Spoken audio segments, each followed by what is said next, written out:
Eh bien écoutez, merci Jean-Louis d'être venu jusque chez nous. Oui. Et on te laisse la parole. Très bien, merci. Bonsoir à tous. Donc, comme Agnès l'expliquait, donc je m'appelle Jean-Louis Couture. Je porte un nom visiblement des lieux. Hein.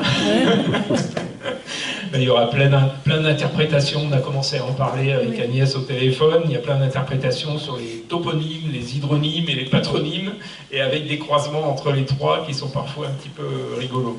Voilà. Mais bon, c'est pas l'objet de la réunion. Je voulais quand même rebondir sur le propos d'Éric pour le rassurer. Le rassurer parce que ce qu'il va y avoir dans le texte avec l'intitulé que tu as cité, personne ne s'en souviendra. Par contre, agroécologique, tout le monde s'en souviendra. Et donc, ce qui compte dans cette affaire, c'est la bataille sémantique, c'est la bataille des mots. Et c'est pareil pour les réserves de substitution. Aujourd'hui, on les appelle mégabassines, même les journalistes utilisent mégabassines, et mieux que ça. Les juges ont consacré dans leurs arrêts de la Cour administrative d'appel de Bordeaux, le terme avec une définition. Et donc, dans la bataille des mots, il y a des mots, des fois il y a des victoires sémantiques qui font que s'impose une certaine vision suite à des procédures judiciaires, à des luttes, à des mouvements, à des échanges, à des discussions, à des recherches scientifiques aussi. Et donc, rien n'est perdu. Voilà. Alors je vais peut-être un peu m'asseoir s'il y a avec la caméra un petit peu me cadrer. Voilà, donc, alors Agnès m'avait demandé, je ne sais plus à quel moment, c'était peut-être devant le tribunal de Niort, il y a 2 mois ou 3 mois. Au mois de décembre. Au mois de décembre, c'est ça. Si j'accepterais de venir vous parler d'un certain nombre de sujets, alors en particulier liés à la gestion de l'eau. Alors, j'ai dit, oui, pourquoi pas. Et puis, dans un cadre associatif, ça me convient tout à fait, parce que moi, je suis aussi membre d'association. Je partage mon temps entre le Marais Poitevin et la région de Montpellier, puisque j'exerçais professionnellement dans la région de Montpellier. Je vais vous détailler un petit peu ça. Et donc, je navigue entre les deux territoires. Et donc, dans les deux territoires, je suis membre d'associations aussi. Donc, je suis adhérent de l'API, que vous connaissez dans les Deux-Sèvres, hein, l'association pour la protection et l'information sur l'eau et son environnement. Et auparavant, j'étais membre de la coordination pour la défense du Marais Poitevin. Quand je dis auparavant, c'est jusqu'au jour où j'ai découvert que finalement, je n'en faisais plus partie, alors que j'étais agent de mes cotisations depuis 1993. Et dans mon contexte, je dirais, professionnel sur Montpellier, je suis membre aussi d'une association, je suis même président d'une association qui s'appelle Mosson-Coulée Verte, parce que la Mosson est une rivière affluent du Lèze qui traverse la ville de Montpellier. Et donc c'est un petit bassin versant de quelques centaines de kilomètres carrés qui traverse une grande ville de 500 000 habitants et qui est soumise, rivière qui est soumise, bassin versant qui est soumis à des pressions énormes en raison de l'accroissement urbain, mais aussi en raison des changements du climat, du milieu, puisqu'en milieu méditerranéen, on ressent encore beaucoup plus fortement les effets du changement climatique avec les très longues sécheresses. Vous avez entendu parler pour les Pyrénées-Orientales, mais ça ne concerne pas que les Péaux, ça concerne l'Aude, ça concerne la moitié de l'Hérault aussi. Donc c'est deux départements et demi qui sont fortement touchés par ces phénomènes de très longue sécheresse, 3 ans, 4 ans sans pluie dans les Pyrénées-Orientales et l'Aude. Donc c'est considérable. Et donc m'exprimer dans un cadre associatif, ça me convient tout à fait, sachant que les deux associations sont membres d'une fédération nationale qui s'appelle France Nature Environnement, FNE. Et c'est une fédération, et comme dans toute fédération, il y a des débats, et parfois il y a des débats un peu corsés, quoi, un peu vifs. Voilà. Donc, quand Agnès, alors on ne se connaît pas beaucoup hein, avec Agnès, mais quand elle m'a demandé ça, je me suis dit, bon, il faut quand même que je précise un petit peu d'où je parle. Alors, le côté associatif, c'est une chose, et puis il y a le côté, je dirais, un peu parcours personnel ou professionnel. Donc moi, je suis agronome, agroéconomiste, et je me suis spécialisé pendant plus de 35 ans dans le domaine de la gestion de l'eau, et plus particulièrement la gestion de l'eau au niveau international. En fait, si je me suis un peu orienté là-dedans, c'est pour deux raisons. C'est d'une part parce que je suis né à Coulon, dans le Marais Poitevin, donc la Venise verte. Donc dans le Marais, on a une certaine culture de l'eau, hein, alors qui n'est pas la culture de l'irrigation, qui est la culture du drainage et de la gestion des niveaux d'eau dans le Marais. Mon grand-père était agriculteur, mon père était planteur de peupliers, donc j'ai toujours un peu baigné là-dedans, et en même temps j'ai été pêcheur dès l'âge de 8 ans, donc je suis passionné par la vie aquatique, même si aujourd'hui je suis moins pêcheur, parce que quand je constate la dégradation des milieux aquatiques, ça donne plus trop envie de pêcher, puis en même temps on respecte un petit peu mieux la vie des poissons. Et donc tout ça, ça m'a sensibilisé à ces questions-là, et quand j'ai eu l'opportunité de choisir de faire une orientation professionnelle, j'ai fait une fausse route en faisant la fac de droit Sciences Éco à Poitiers. Je me suis dit quand même je ne vais pas terminer dans un bureau, donc j'ai choisi plutôt une orientation sur la question du développement rural des pays du Sud, donc des régions tropicales. Et donc là j'ai été très sensibilisé par la situation des pays du Sahel qui étaient soumis à une sécheresse extrêmement longue qui a démarré en 1969, qui s'est prolongée tout au long des années 70-80, qui a terminé grosso modo en 95-98, mais qui a déstructuré complètement les systèmes agraires de production végétale, de production animale, de cueillette, de chasse et de pêche dans tous ces pays du Sahel qui aujourd'hui sont confrontés à une crise politique, sécuritaire, militaire extrêmement forte. Mais bon, à l'époque où on a commencé à travailler dans ces contrées, alors moi j'ai travaillé là aussi dans un contexte associatif. J'étais bénévole et puis ensuite salarié d'une ONG de développement rural qui s'appelle le GRDR, Groupe de recherche et de réalisation pour le développement rural, et qui appuyait des initiatives de travailleurs migrants africains originaire du Mali, de Mauritanie et du Sénégal, et qui, étant ouvrier en région parisienne, en Normandie, dans les bassins industriels, cotisaient, finançaient des petits projets de développement dans leur village d'origine. Avec ou sans retour de leur part, parce que la question du retour des migrants, c'est un faux problème. Ce qui est important, c'est le maintien des relations entre les régions d'origine et les régions d'installation, et surtout d'assurer la transmission générationnelle de la culture et de la connaissance du pays d'origine. Et donc, pendant plus de 14 ans, j'ai travaillé dans cette association-là. Et bien entendu, les pays du Sahel étant soumis à des gros problèmes de sécheresse, de variabilité climatique, qu'on commence tout juste à mieux comprendre aujourd'hui, grâce aux recherches sur le changement climatique. Évidemment, dans les années 80-90, on mettait l'accent plutôt sur la maîtrise de l'eau. Donc c'est ce qui m'a amené à travailler d'un point de vue professionnel sur ces questions d'hydraulique, et plus particulièrement de petits aménagements hydrauliques dans des régions assez enclavées, relativement pauvres, et avec une saison sèche de 9 mois par an, donc avec justement 3 mois de saison des pluies pour dégager un excédent vivrier qui permettait aux populations de survivre. Et ça nous a amené donc à travailler sur des solutions les plus adaptées possibles, les plus intégrées possibles aux milieux et aux conditions hydrologiques, d'écoulement des eaux, de crues, de décrues, etc., pour faire en sorte qu'ils diversifient leur production animale et végétale, mais en même temps pour qu'ils dégagent à la fois des excédents de revenus. Il y a certaines productions dans les pays du Sahel qui font l'objet d'un commerce intense, c'est le cas de l'oignon par exemple. L'oignon est une culture de commercialisation très appréciée et qui va même jusqu'en Côte d'Ivoire, au Ghana, etc. Et bon, il y a toute une série d'autres produits. Et donc on a travaillé sur des aménagements, des petits barrages submersibles, des barrages d'épandage de crues, des digues filtrantes, qui sont des ouvrages qui permettent, lorsqu'il y a des grandes crues, d'épandre les eaux et donc de les infiltrer dans le sol, parce que le sol est le meilleur réservoir d'eau qui soit. Et on a aussi ce problème ici, et on se rend de plus en plus compte. Et donc, c'est à partir un peu de cette expérience-là que je fais le rapprochement aussi avec ce qu'on vit dans nos régions sur le stockage de l'eau, la gestion des flux d'eau, etc.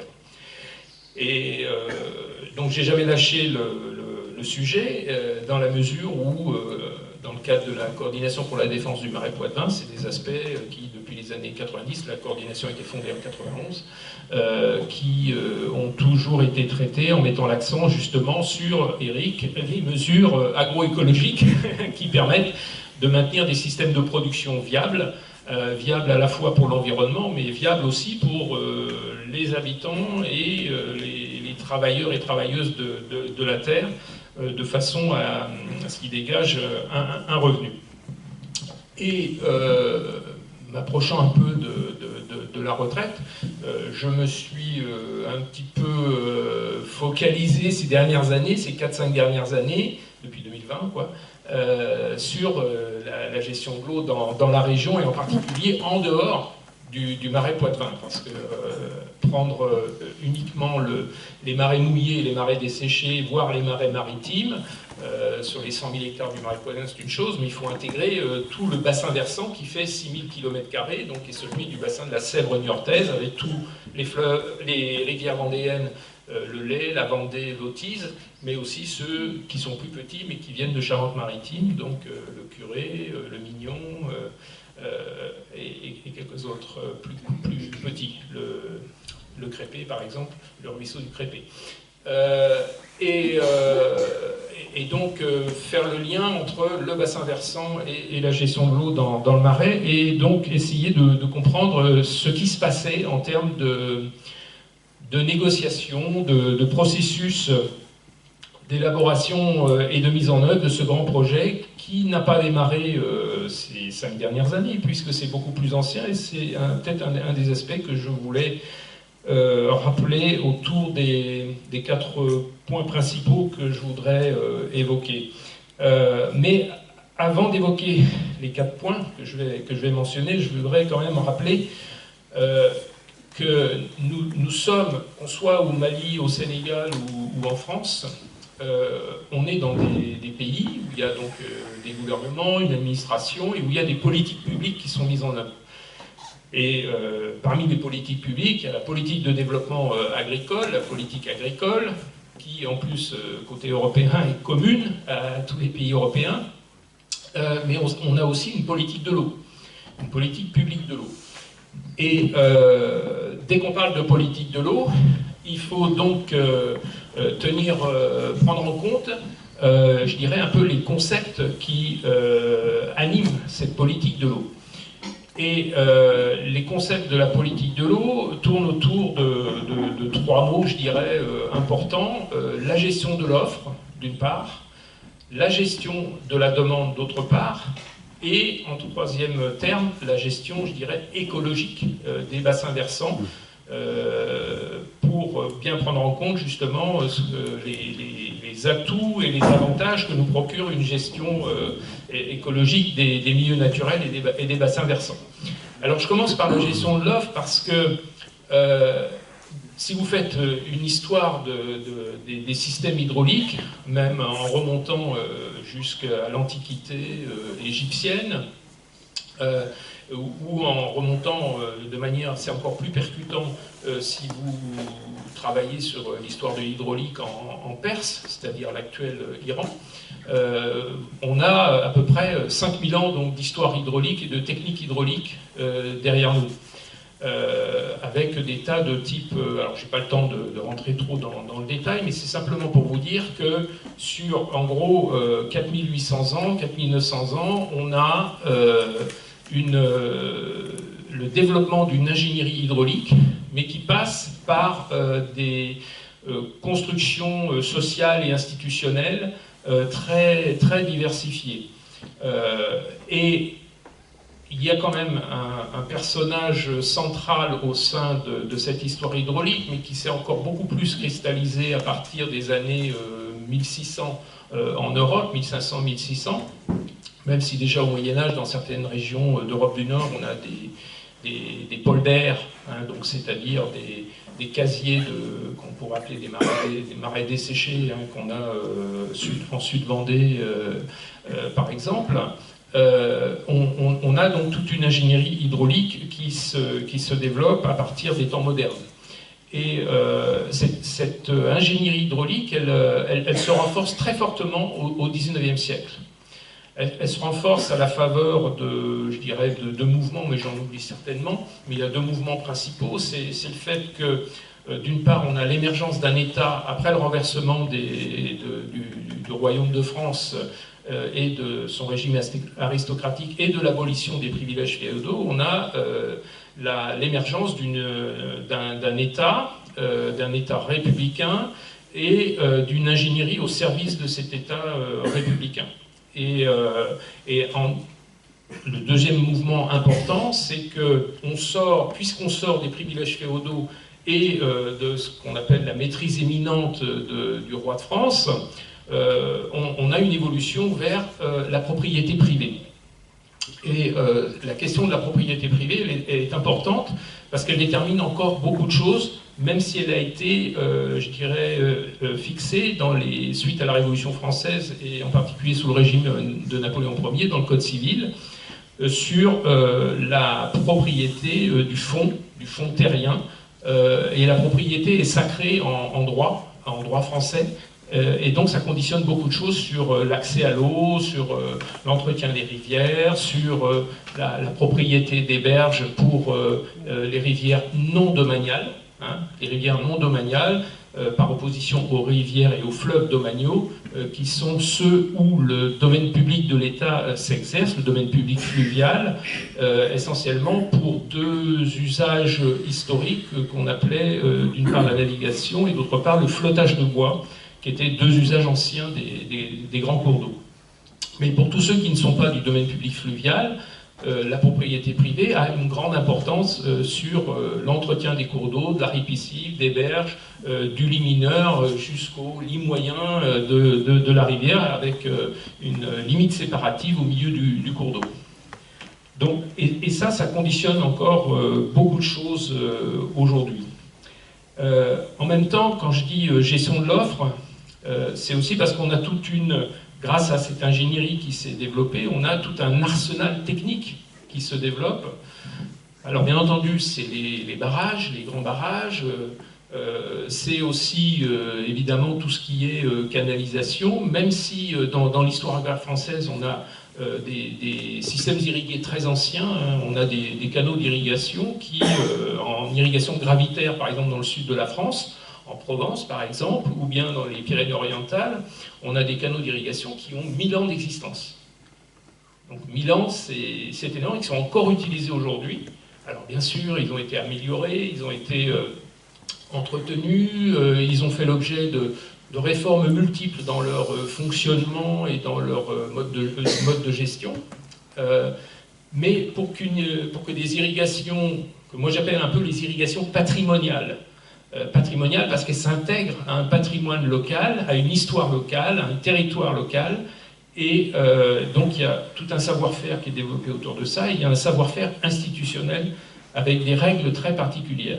Et il faut savoir par exemple qu'au moment de la Révolution française, le seul privilège féodal qui n'a pas été aboli, c'est celui du droit d'eau. Le droit d'eau qui était un droit d'eau d'abord paroissial, mais qui a ensuite été transféré à des communautés d'irrigants gravitaires, donc sur des canaux où l'irrigation gravitaire, c'est l'écoulement de l'eau dans les canaux et son partage de l'eau dans de multiples petits ouvrages tenus, manœuvrés par des martelières, des petites vannes, avec toutes sortes d'ouvrages annexes. Et l'autre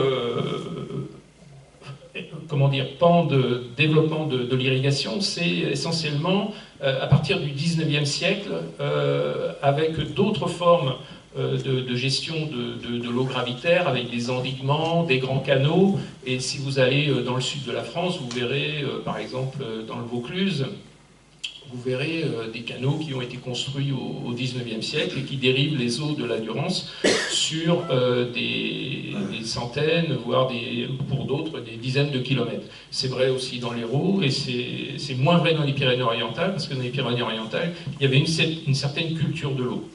Et quand l'État intervient dans un milieu comme celui-là au XIXe siècle, un État relativement puissant, et en particulier sous le Second Empire, il est parfois confronté à une culture paysanne locale qui fait qu'il y a une résistance au projet de l'État, et donc il y a un dialogue et une négociation, il y a des arbitrages qui sont conclus. Alors, je n'ai pas le temps de détailler comment sur la Durance, qui est un affluent du Rhône, comment ces arrangements ont été faits, mais ça a été très souvent un long face-à-face, avec beaucoup d'arbitrage pour partager l'eau et aménager le territoire d'un point de vue hydraulique sous d'autres formes. Et c'est surtout après la Seconde Guerre mondiale, même si on connaissait le principe des pompages souterrains bien avant, mais c'est surtout après la Seconde Guerre mondiale que l'irrigation a connu un très très fort développement, avec la possibilité de faire des pompages souterrains, avec une amélioration des techniques de pompage, en particulier par le pompage électrique, et puis ensuite pour la mise en pression, avec les surpressions dans des réseaux d'aspersion. Et c'est vraiment après la Seconde Guerre mondiale que l'irrigation s'est diffusée à travers le territoire français, de manière beaucoup plus importante, et grâce aussi à la politique agricole commune qui a mis en place tout un système de subventions, en particulier de subventions à l'hectare, chose qui n'existe plus aujourd'hui, puisqu'on a un autre système avec les droits de paiement de base et autres qui est à l'œuvre et qui fonctionne. Et donc, gestion de l'offre, ça veut dire qu'on mobilise la ressource en fonction d'une optique de mise en valeur et de production, et d'intensification de la production et de sécurisation de la production. Après, il y a un deuxième concept qui émerge à partir des années 60-70, et en particulier dans des pays qui ont connu un très très fort développement de l'irrigation. C'est le cas par exemple des États-Unis d'Amérique, en particulier dans le Grand Ouest américain, en Californie en particulier. On s'aperçoit qu'on a tellement, je dirais, mobilisé et transformé le paysage, capté les ressources en eau sur des très grands fleuves comme le Colorado, qu'on arrive à une saturation de l'hydrographie, l'hydrologie locale. Et saturation, ça veut dire qu'on touche des limites, et donc ça veut dire qu'il faut qu'on raisonne sur une autre façon de gérer le problème, de gérer la ressource, qu'on appelle la gestion de la demande. Donc on passe de la gestion de l'offre à la gestion de la demande. Alors la gestion de la demande, ça nous permet déjà de clarifier un peu un problème, une confusion qui est récurrente, qui est de dire il y a des besoins, donc il faut qu'on mobilise la ressource. Mais la demande, ce n'est pas les besoins. Parce que les besoins, par définition, ils sont infinis. Et la demande, elle est conditionnée. Elle est conditionnée parce qu'il faut qu'il y ait, au niveau des demandeurs, par exemple, une capacité à investir, une capacité à payer les coûts récurrents de l'eau. Il faut qu'il y ait aussi une acceptation sociale sur le territoire où se développe donc la mobilisation de la ressource. Et donc ça nous amène à gérer l'eau d'une autre manière, par la demande. Et pour influer sur cette demande, il y a des tas d'outils. Il y a un arsenal d'outillage qui est extrêmement important. Il y a ce qu'on appelle par exemple la tarification. La tarification, c'est on donne un prix de l'eau, et la façon de calculer le prix de l'eau, les tarifs de l'eau, peuvent se faire de manière extrêmement diversifiée. Il peut y avoir des forfaits, il peut y avoir des calculs au mètre cube. Et puis si vous calculez au mètre cube, vous pouvez avoir une part fixe et une part variable. Et puis vous pouvez même avoir, dans certains cas, plusieurs parts variables. Enfin, vraiment, ça dépend un peu de l'arbitrage et de la façon dont le système de gestion hydraulique est construit, et donc des priorités qui sont dégagées par le territoire. Et sachant que les priorités sont aussi le résultat de rapports de force sociaux qui s'expriment entre différentes catégories de la population. Donc, gestion de la demande, c'est important parce que vous pouvez avoir, par exemple, des outils comme le quota. Le quota, c'est un volume attribué et vous n'avez pas le droit de dépasser le quota. Alors, pour peu que les données soient accessibles et qu'il puisse y avoir une gestion contradictoire du quota et de sa mobilisation. Hein. Vous pouvez avoir en matière de gestion de la demande des finalités qui peuvent être extrêmement différentes. Par exemple, souvent on utilise des termes un peu anglais, anglo-saxons, pour bien faire comprendre comment la gestion de la demande a évolué. Par exemple, le premier terme de la gestion de la demande, je dirais d'un point de vue historique qui s'est développé, c'est more crop per drop, c'est-à-dire plus de production au sens de production végétale, per drop, ça veut dire par goutte d'eau, par mètre cube si vous préférez. Donc more crop per drop, ça veut dire qu'on augmente l'efficacité de l'irrigation. Après, progressivement, répondre à cela, c'est une chose, mais ça génère aussi d'autres problèmes. Et le deuxième terme de la gestion de la demande, c'est more cash per drop. C'est-à-dire qu'on fait more cash, ça veut dire plus d'argent. Alors l'argent, c'est quoi? C'est le produit ou c'est le revenu? Voilà, il faut déjà clarifier le problème. Per drop, toujours la même chose, par unité d'eau consommée. On peut même aller plus loin. Les Espagnols, par exemple, aujourd'hui, mettent en place, après pratiquement 100 ans d'hydraulique, alors j'appelle ça l'hydraulique franquiste. Franquiste, pourquoi? Parce qu'elle s'est fortement développée sous le régime de Franco en Espagne, où on a artificialisé tout le réseau hydrographique et on a interconnecté les rivières du nord au sud de l'Espagne, hein, donc vraiment de l'Èbre jusqu'à Murcia, Malaga au sud. On a interconnecté les réseaux, sachant que c'était déjà un projet qui existait avant Franco, puisque le premier grand programme d'hydraulique, d'interconnexion hydraulique en Espagne, il date de 1926, donc Franco est arrivé 10 ans après au pouvoir, mais vous aviez déjà dans l'appareil d'État espagnol une ingénierie d'État qui existait, une ingénierie hydraulicienne, et qui a mis l'accent sur la gestion de l'offre. Et aujourd'hui, on atteint de tels niveaux de tension sur la ressource en Espagne qu'ils sont en train de faire une marche arrière considérable. C'est pas nouveau, hein, puisque moi ce que je vous dis, c'est cette marche arrière est quand même très lente, mais j'avais organisé une rencontre des pays européens et des pays africains en Espagne, à Cordoue, justement, à Cordoba, en 99. Donc c'est pas nouveau, mais le concept émergent, c'était d'avoir une gestion environnementale, une gestion écologique des bassins hydrographiques, parce qu'ils sentaient déjà les tensions arriver à ce moment-là, et ça amenait d'ailleurs un certain nombre de scientifiques à constituer ce qu'on appelle une fondation pour une nouvelle culture de l'eau, c'est-à-dire pour révolutionner notre façon de penser, de nous représenter la ressource en eau et la gestion des ressources en eau. Et l'Espagne est un peu le pays, je dirais, avec la Californie, ce sont un peu les régions un peu emblématiques justement de cette tension au niveau de la gestion de l'eau aujourd'hui. Alors en France, on n'en est pas là, mais on rencontre quand même un certain nombre de problèmes. Mais tout ça pour vous dire qu'en matière de politique publique, on a toujours cette tendance historique de passer de la gestion de l'offre à la gestion de la demande.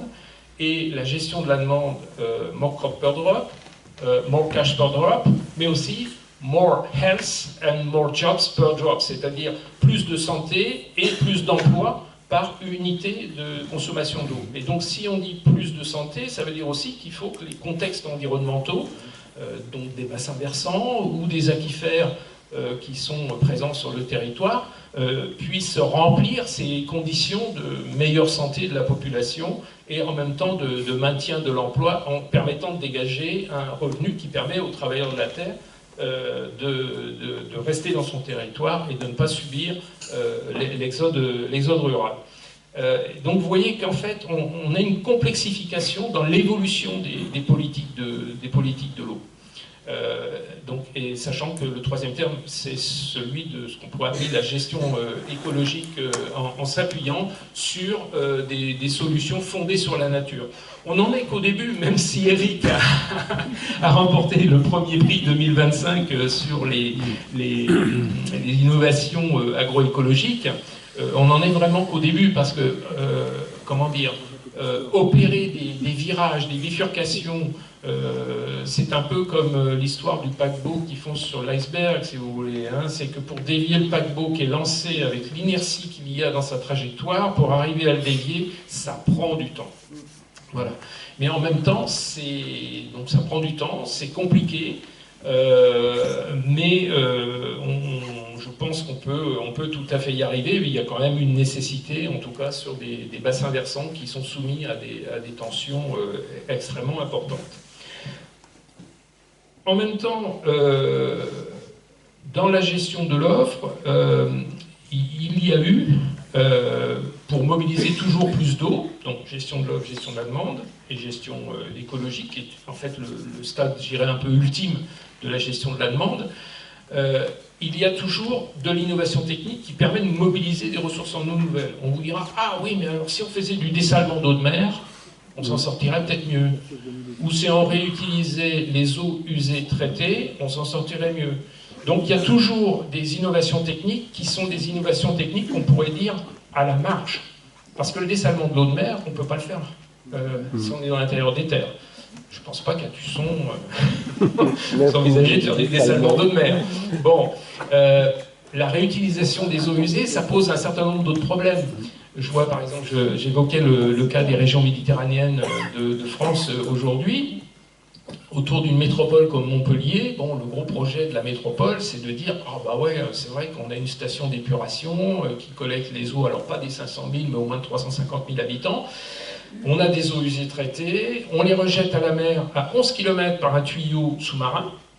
Donc on pourrait utiliser cette ressource en eau pour développer des productions agricoles dans une région qui, plus est, soumise à la sécheresse. Sauf que la façon de vivre la sécheresse dans les montagnes cévenoles, dans les garrigues de l'Hérault, du Gard et dans la plaine littorale, la sécheresse ne se vit pas de la même manière dans ces régions. Il faut aussi prendre en compte les unités de paysage et tous les aspects, je dirais, agro-environnementaux qui marquent, qui définissent un petit peu ces paysages. Mais en même temps, que ce soit pour le dessalement d'eau de mer ou la réutilisation des eaux usées, ce qu'on appelle les eaux non conventionnelles, par opposition aux eaux conventionnelles, c'est le coût de production.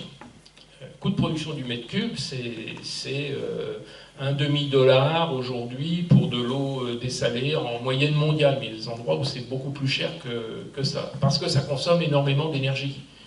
Même la réutilisation des eaux usées traitées, vous avez des eaux usées qui sont convergentes vers la station d'épuration, mais après il faut les repomper, les renvoyer dans l'intérieur des terres et surtout les redistribuer.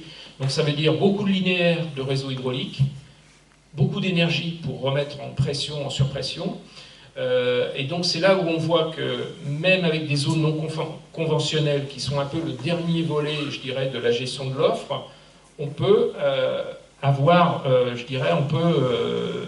être amené à rebasculer vers la gestion de la demande en disant, mais finalement, et c'est souvent ce qui est proposé, c'est de dire, oui d'accord, on va réutiliser les eaux usées, mais on va les utiliser en goutte à goutte.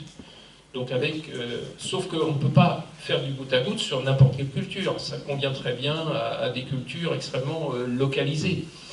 On peut éventuellement remettre des micro-asperceurs, par exemple pour des arbres fruitiers, à 50 cm ou 80 cm du sol au pied de l'arbre, etc.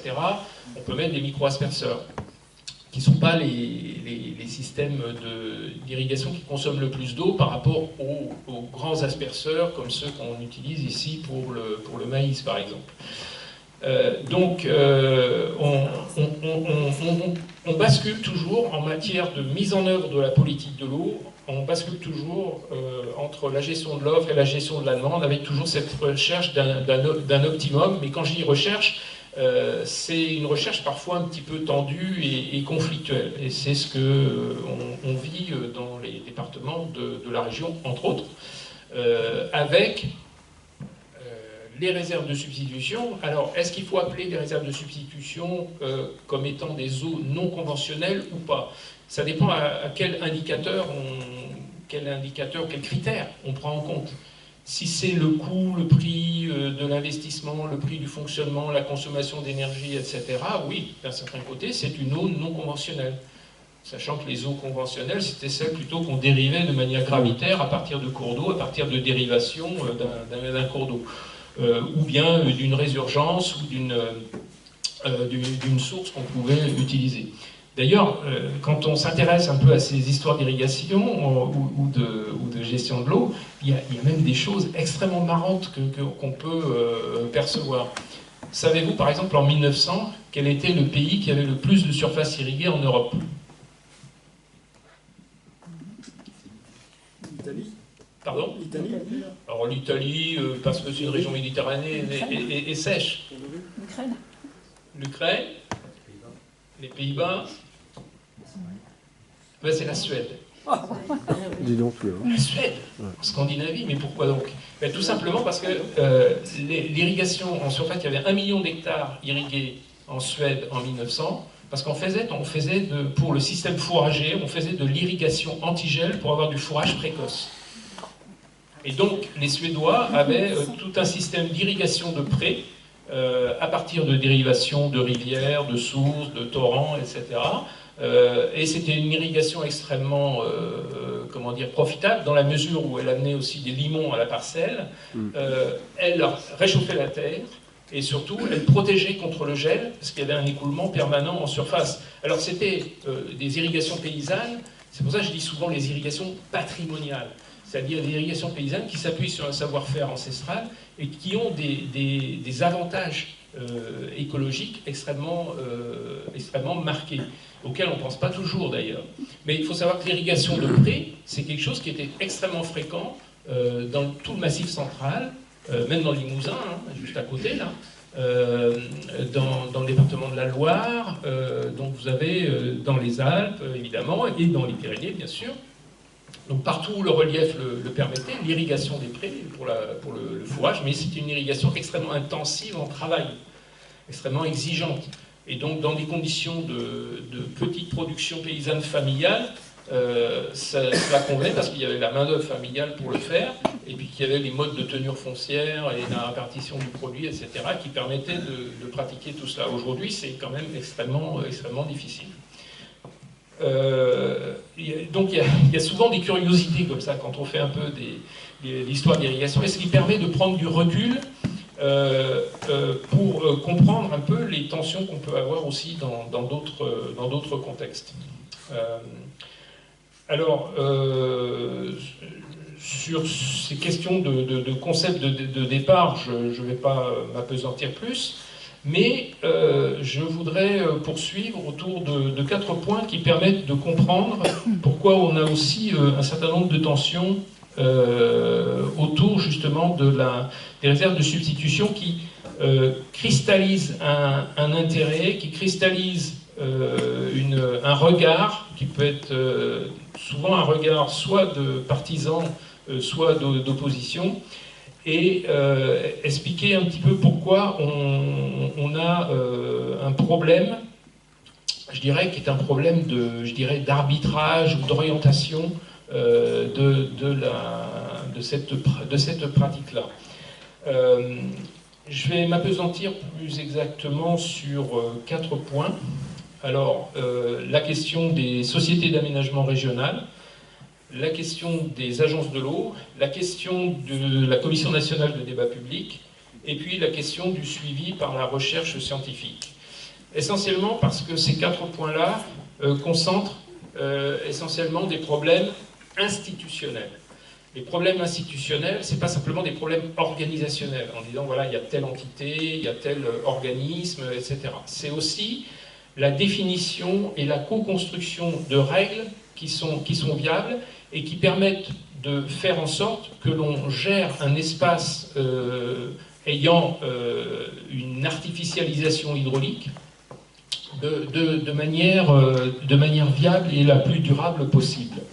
Et on a rencontré dans l'histoire de la mise en œuvre de des réserves de substitution, un certain nombre de problèmes et qui sont liés à ces questions institutionnelles qui mériteraient d'ailleurs qu'on y réfléchisse beaucoup plus pour sortir de la crise que l'on rencontre autour de ce problème-là, parce que quand il y a une tension, quand il y a un différend, et que ce différend peut générer des conflits, il faut toujours réfléchir aux sorties de crise. Et donc c'est par les aspects institutionnels qu'on peut réellement envisager une sortie de crise. Mais pour avoir ce raisonnement institutionnel, il faut, je dirais, bien réfléchir à quels étaient les facteurs de blocage qui, dans la période antérieure, ont pu provoquer ces problèmes-là, qui ne sont pas seulement des problèmes technico-économiques. Moi, justement, je voudrais sortir un peu de cet aspect technico-économique pour bien vous dire que si on a, dans notre loi sur l'eau de 1992, la définition de l'eau comme patrimoine commun de la nation, c'est justement parce que cette définition-là, elle a été forgée dans les années 80, mais à partir de notions de droit romain. Je vous disais tout à l'heure, durant l'Antiquité et sous le Premier Empire, au moment de l'émergence du Code civil de Napoléon Ier, c'est le règne de la propriété privée qui a été mis en place, sur la base de principes du droit romain qu'on appelle la res propria. Mais en fait, si vous regardez le droit romain, vous avez d'autres catégories de la chose appropriée. Vous avez la res publica, par exemple. Donc, la res publica au sens de la chose de l'État, de la chose étatique.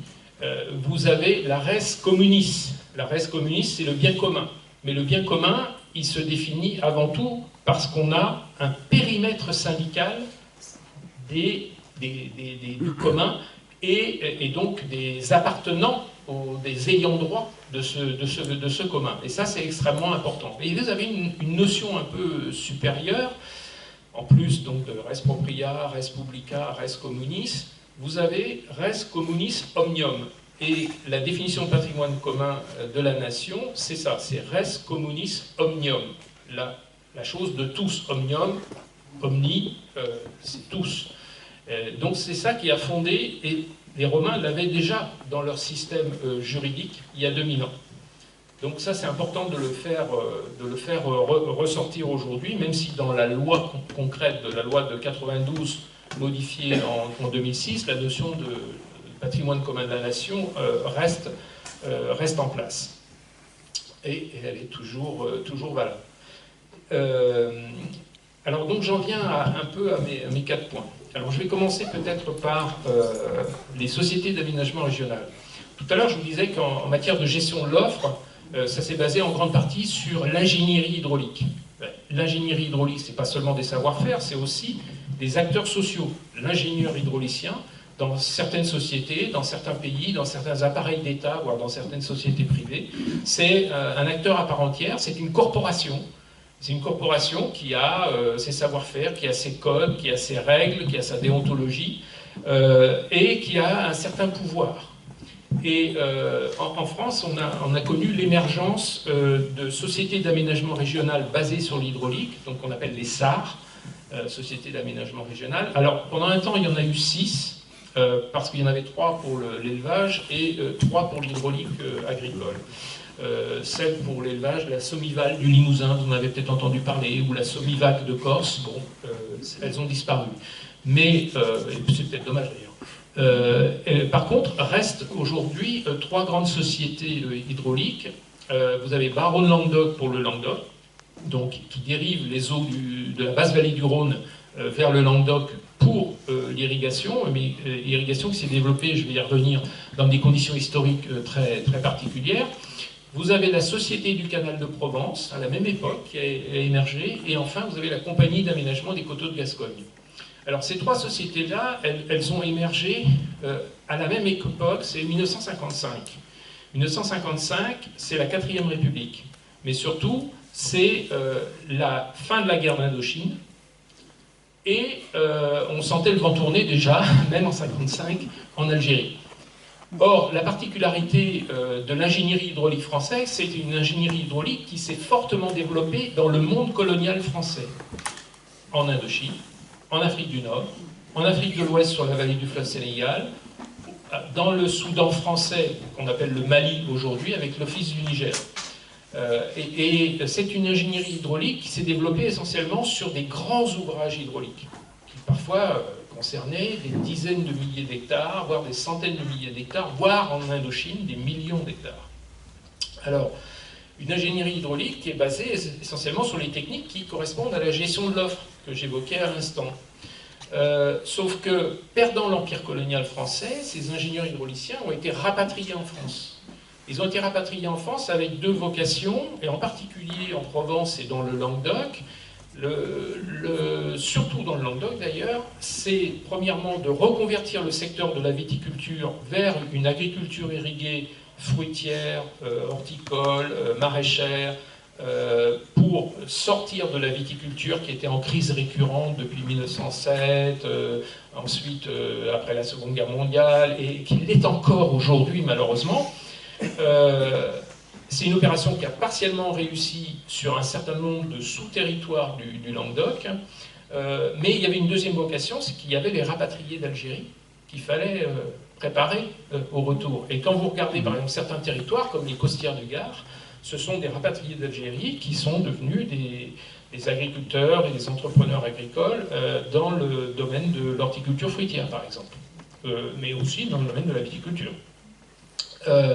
Et donc ces sociétés d'aménagement régional avaient pour vocation donc, de sortir des crises récurrentes d'un certain nombre de régions, de la pauvreté par exemple en Provence.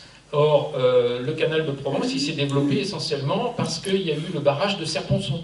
Le grand barrage de Serponçon, qui est un barrage hydroélectrique, mais qui a permis la maîtrise des eaux du fleuve Durance, avec aussi beaucoup d'impacts environnementaux, sauf que bon, la gestion s'est affinée depuis, et que ce n'est pas seulement l'énergie hydroélectrique, il y a des usages partagés, il y a des usages diversifiés des eaux de la Durance, et que même les canaux d'irrigation anciens, même le canal Saint-Julien qui date du XIIe siècle, a eu sa part, grâce à son droit d'eau, pour utiliser une partie de la ressource des lâchers d'eau du barrage de Serponçon, et qu'un certain nombre de débits minimums biologiques ont été définis justement pour maintenir la vie aquacole, piscicole dans la Durance. Alors, parfois avec des difficultés. Mais ça ne s'appuyait pas sur rien en Provence. Ça s'appuyait sur un arbitrage antérieur qui date de 1907, qui est ce qu'on appelle la commission exécutive de la Durance. La commission exécutive de la Durance, c'est finalement peut-être la première commission locale de l'eau qui existait en France, dans la mesure où vous aviez les différents acteurs. Donc vous aviez les grands canaux d'irrigation, le canal Saint-Julien, le canal de Carpentras qui avait été fait dans les années 1870-1880, d'autres canaux, le canal de Manosque qui est aussi de la fin du 19e siècle, et d'autres utilisateurs, c'est toutes les petites usines hydroélectriques avant que le barrage de Serponçon ne soit mis en place. Et donc il y a toujours un substrat. Donc c'est toujours important de prendre en compte la dynamique et les acquis institutionnels et historiques d'un territoire pour voir vers où on va et comment des règles se mettent en place. Globalement, s'il y a eu un bon arbitrage qui a été, enfin je dirais quasiment bon arbitrage qui a été fait sur la Durance, il y a quand même des externalités négatives sur la rivière Durance, il ne faut pas se le cacher. Mais s'il y a eu une moindre tension, c'est justement parce qu'il y avait une population provençale qui avait une culture de l'eau. Alors je ne vais pas vous faire du Pagnol avec Manon des Sources et compagnie, c'est pas ça le problème. C'est vraiment une pratique, un savoir-faire technique et surtout un savoir-faire institutionnel de gestion collective de l'eau. Et donc l'État a été obligé de composer, même EDF a été obligé de composer avec la population provençale pour gérer le partage de l'eau. En Languedoc, c'est moins vrai, parce qu'il n'y avait pas cette culture de l'eau, sauf dans deux petites régions, les Cévennes, mais comme les Cévennes sont montagneuses, et puis que les Pyrénées-Orientales, c'est la Catalogne française, et la Catalogne française n'a jamais voulu se mélanger avec les Languedociens, c'est pas la même langue, donc il y a eu deux foyers de résistance à la pénétration étatique, mais lorsque BRL est intervenu dans le Languedoc, pour le développement d'irrigation, il n'y a pas eu, je dirais, de résistance locale, excepté là sur le canal de Gignac, qui a maintenu son indépendance, puisqu'il avait été installé, ce canal de Gignac, sur le fleuve Hérault à partir de 1890.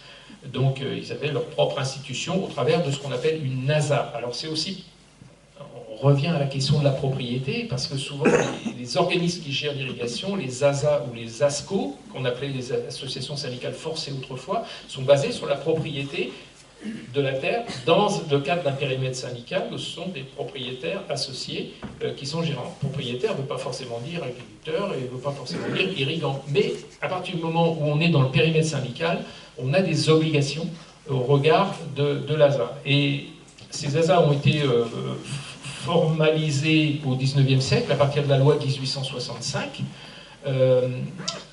Même si elles préexistaient sous forme d'associations communautaires d'irrigation, par exemple dans les Pyrénées-Orientales ou dans les Cévennes, et souvent sur une base de territoire paroissial.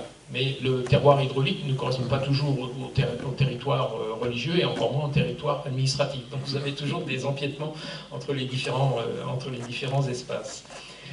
Mais néanmoins, autant sur la Provence, c'est, on va dire, un relatif succès, autant sur le Languedoc, c'est quand même un échec. Parce que sur les 75 000 bornes d'irrigation qui ont été mises en place entre 1955 et 1970, comme j'ai dit, 75 000, voilà, sur les 75 000, vous en avez 55 000 qui étaient inutilisés jusqu'à présent. Donc il y a eu un investissement très fort de l'appareil d'État, mais une sous-utilisation, parce que finalement, le paysan languedocien a préféré garder la culture de la vigne, et donc vous avez encore énormément de territoires viticoles sur cette région du Languedoc, y compris dans le périmètre de BRL. Alors ce qu'il ne faut pas oublier aussi, c'est que le mode de gestion n'est pas du tout le même avec soit le canal de Provence, soit le Baron de Languedoc, c'est-à-dire c'est une eau qui est facturée, et il faut souscrire une borne, 500 € par an, et ensuite une tarification au mètre cube consommé. Donc, mais c'est une société qui vend du service et vend de l'eau au final. Donc c'est une forme de marchandisation de l'eau. Ceci dit, les activités de BRL en Baron de Languedoc donc, se sont fortement diversifiées. Ils sont passés à beaucoup d'autres activités d'aménagement du territoire, de gestion des crues, de gestion des rivières, d'ingénierie écologique, etc. Pour rencontrer au mieux les préoccupations locales. Avec, on peut avoir quand même un certain nombre de critiques parce que c'est quand même la gestion de l'offre qui les intéresse, puisque c'est de là que se dégage le revenu de la société. Et que ce soit pour le canal de Provence ou Baron de Languedoc, mais c'est vrai aussi pour la compagnie des Coteaux de Gascogne, je vais y revenir. Juste peut-être souligner quelques points, bon, c'est peut-être pas la peine. Non, je vais revenir peut-être sur les Coteaux de Gascogne. Ah oui, le point que je voulais souligner, c'est ça. C'est qu'au départ, ce sont des sociétés d'État. Par exemple, BRL s'appelait Compagnie nationale d'aménagement du Baron de Languedoc. Et avec les phénomènes de décentralisation et de régionalisation, vous avez donc vous avez eu un transfert de l'État vers les régions du patrimoine hydraulique régional, parce que l'État ne voulait plus s'en mêler. Et on a vu une lente érosion des effectifs, ne serait-ce que du ministère de l'Agriculture, des techniciens du ministère de l'Agriculture, tout au long donc, des années 80 jusqu'à aujourd'hui, avec un transfert donc, de compétences vers des collectivités territoriales et en particulier les régions. Donc c'est l'Occitanie aujourd'hui qui est le maître d'ouvrage principal, avec une présence des départements dans le capital de BRL. Pareil pour la Société du Canal de Provence et pareil pour les Coteaux de Gascogne. Alors la particularité des Coteaux de Gascogne, c'est qu'ils ont un ouvrage hydraulique sur tout le sud-ouest, sur des affluents de la Garonne venant des Pyrénées, qui sont des affluents interconnectés. C'est ce qu'on appelle le système Nest. L'une des rivières s'appelle la Nest, et c'est cette rivière qui est dérivée et qui réapprovisionne toute une série de gaves, comme on les appelle là-bas, c'est-à-dire des ruisseaux qui avaient plutôt un fonctionnement d'oued, et vers lesquels il y a une redistribution de l'eau à partir d'un réservoir situé au pied des Pyrénées. malheureusement,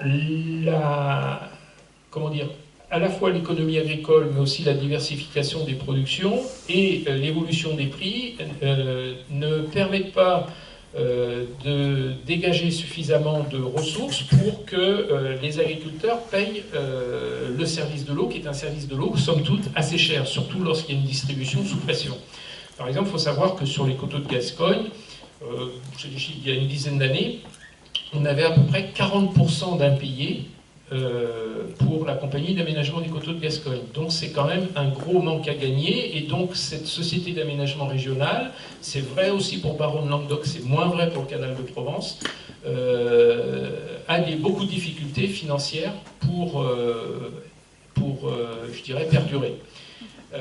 Et c'est ce qui l'a amené à diversifier ses activités. Alors il y a les activités, je dirais, un peu classiques d'aménagement du territoire, mais en même temps d'étendre son territoire. C'est-à-dire à partir du moment où elle devient une entité au service des régions, et donc vous avez, pour ce qui est des coteaux de Gascogne, Occitanie, Nouvelle-Aquitaine, puisque maintenant c'est la fusion des trois régions, le fait de rechercher des nouveaux marchés, des nouveaux territoires sur lesquels développer des infrastructures hydrauliques, ça amène la compagnie d'aménagement des coteaux de Gascogne à envisager de nouveaux types de projets. Donc c'est comme cela que la compagnie d'aménagement des coteaux de Gascogne est devenue, je dirais, un peu la colonne vertébrale de l'option technique, de l'objet technique réserve de substitution.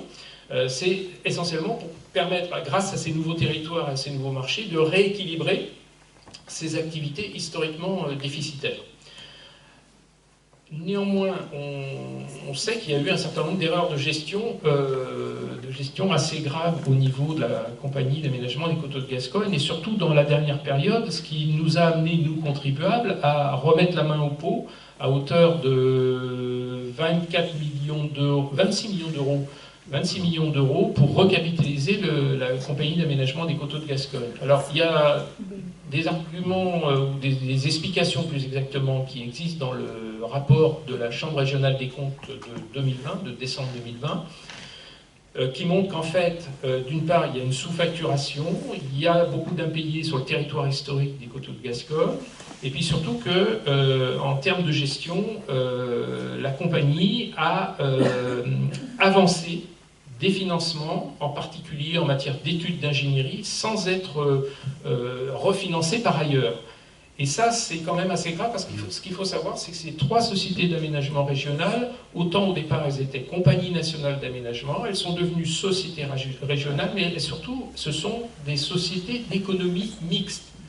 Et donc, les sociétés d'économie mixte ont un statut de droit privé.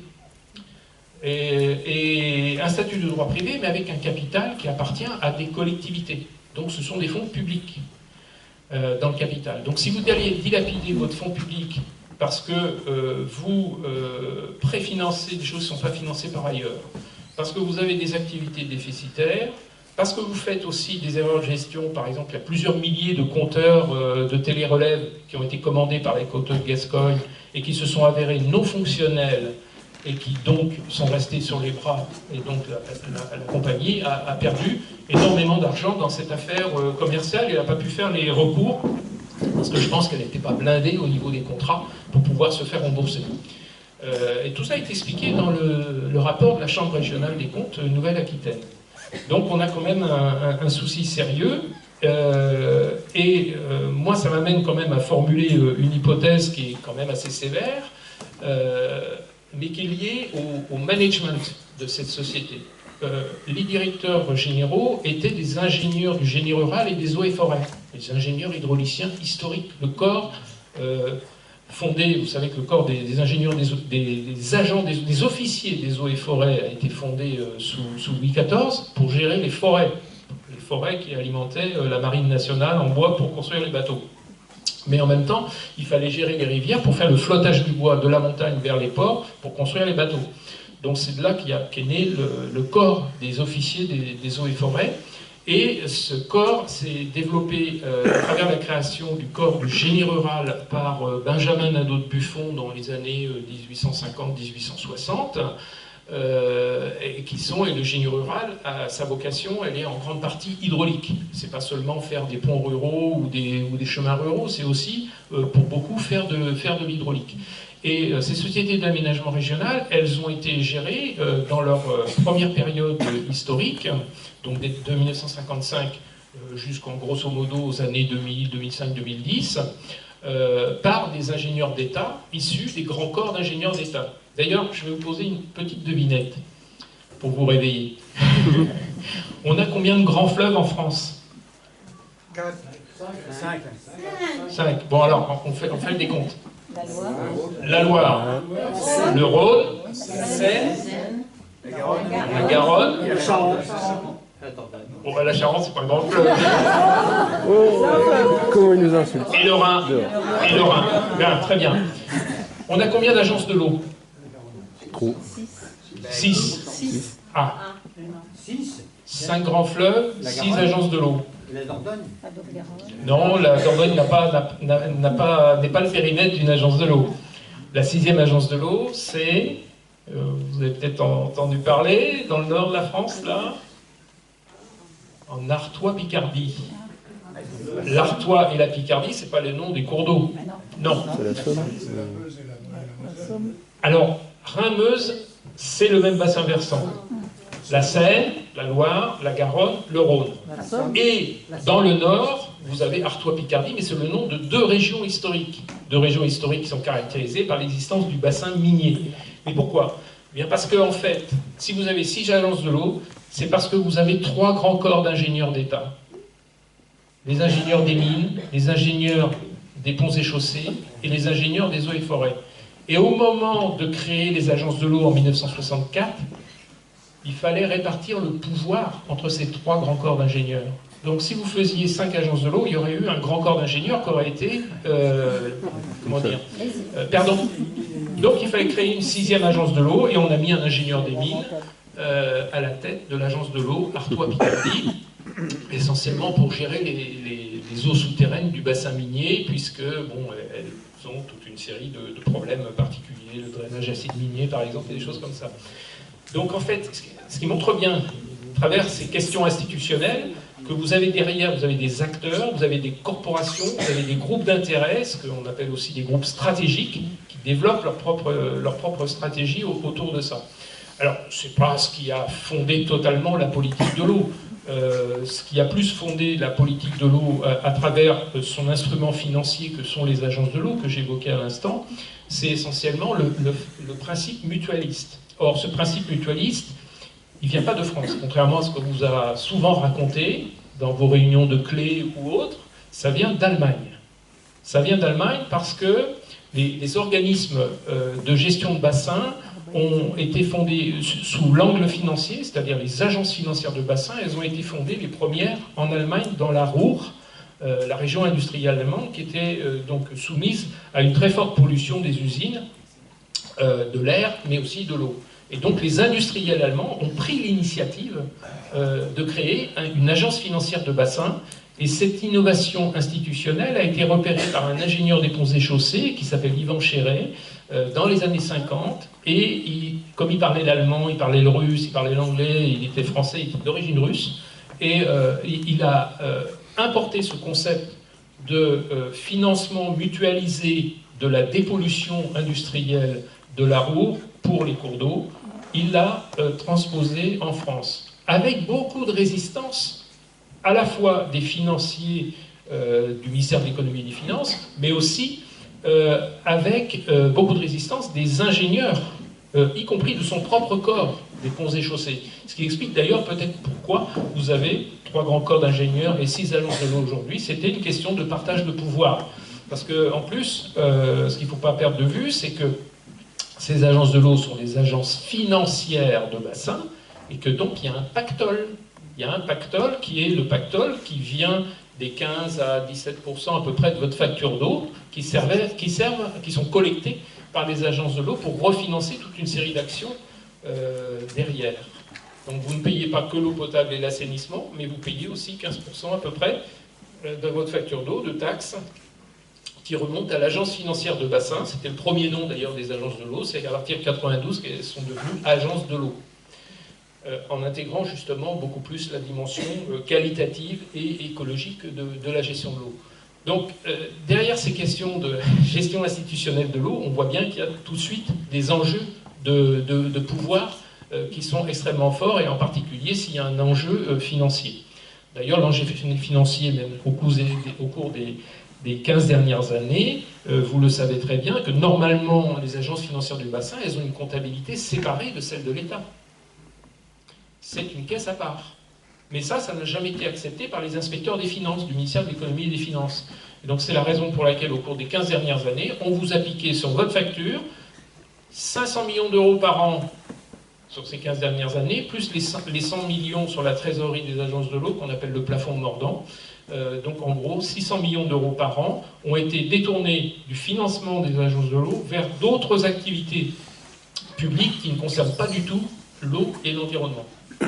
Donc en tant que consommateur d'eau, usager du service public de l'eau, on aurait peut-être des comptes à demander à l'appareil d'État. Donc vous imaginez un peu les enjeux de pouvoir qu'il peut y avoir derrière ces institutions. Et ces enjeux de pouvoir, on les retrouve dans les sociétés d'aménagement régional aussi, bien sûr, au sein de leur staff de direction, de leur ingénierie composée des ingénieurs et des techniciens hydrauliciens, et puis bien entendu de ceux qui sont présents dans le conseil d'administration, qui sont les représentants souvent des collectivités territoriales, départements et régions, qui ne sont pas toujours d'accord d'ailleurs entre eux, mais bon, à la limite, le débat est toujours ça. Donc on a quand même, sur le cas de la compagnie d'aménagement des Coteaux de Gascogne, une difficulté financière que j'évoquais tout à l'heure, due à toute une série de choses, mais c'est là où elle a connu le plus de difficultés, c'est quand la direction de son management a changé et quand M.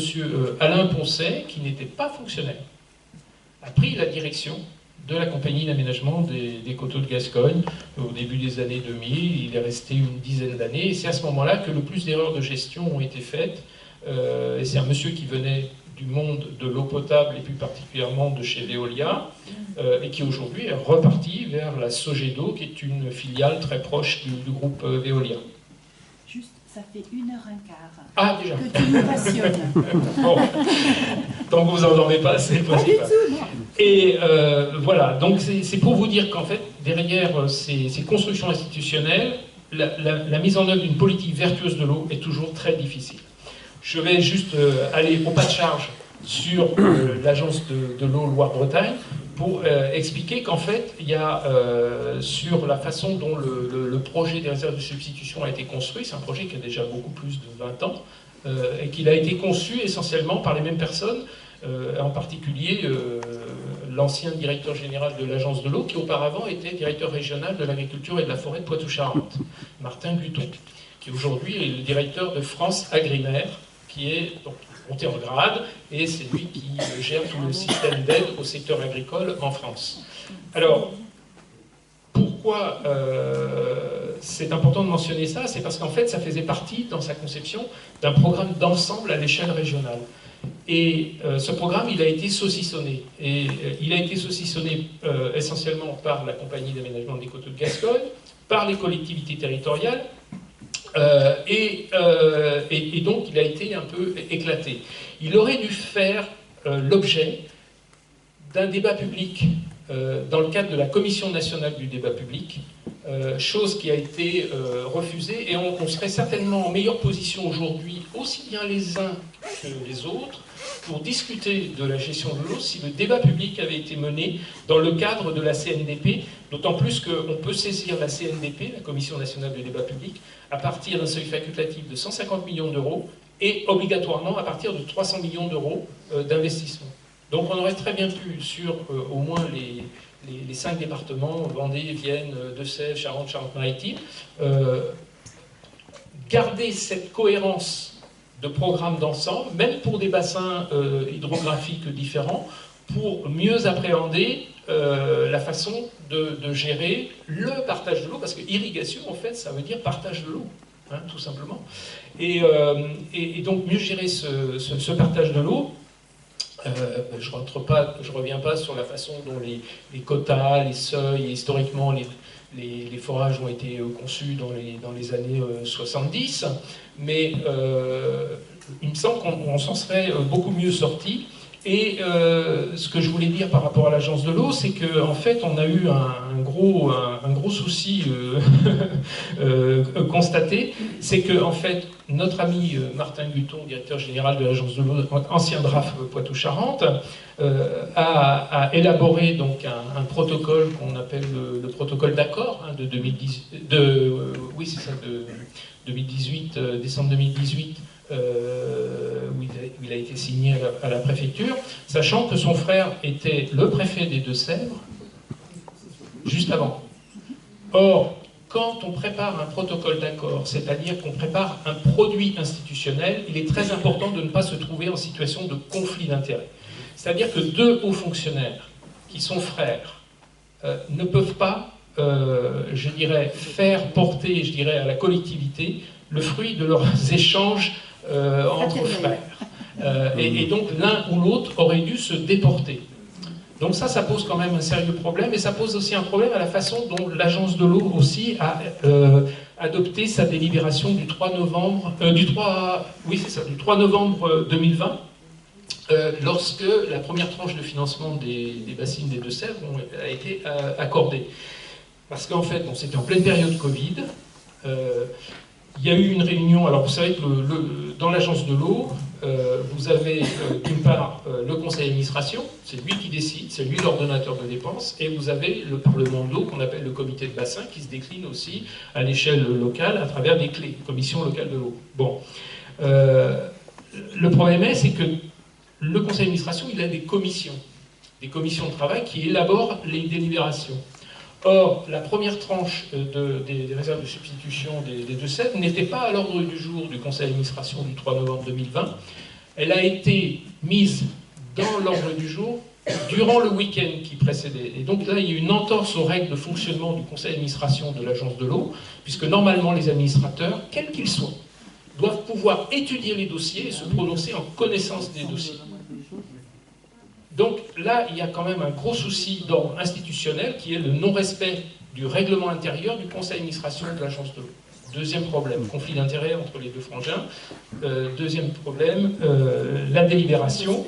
Et ça se voit très nettement, parce que quand vous regardez le compte-rendu du conseil d'administration, la première tranche de financement des bassines des Deux-Sèvres, elle porte le numéro 172 sur 172, ce qui montre bien qu'elle a été ajoutée au dernier moment dans un ordre du jour qui ne contenait que 171 délibérations. Donc là, il y a quand même un souci. Je progresse à grands pas pour permettre le débat. Donc j'ai parlé de la CSCG, j'ai parlé déjà de l'Agence de l'eau Loire-Bretagne et de la CNDP, l'absence de débat public sur en fait un programme territorial d'aménagement du territoire d'ensemble cohérent qui aurait dû garder sa cohérence, même s'il y a eu un éclatement de ce programme-là.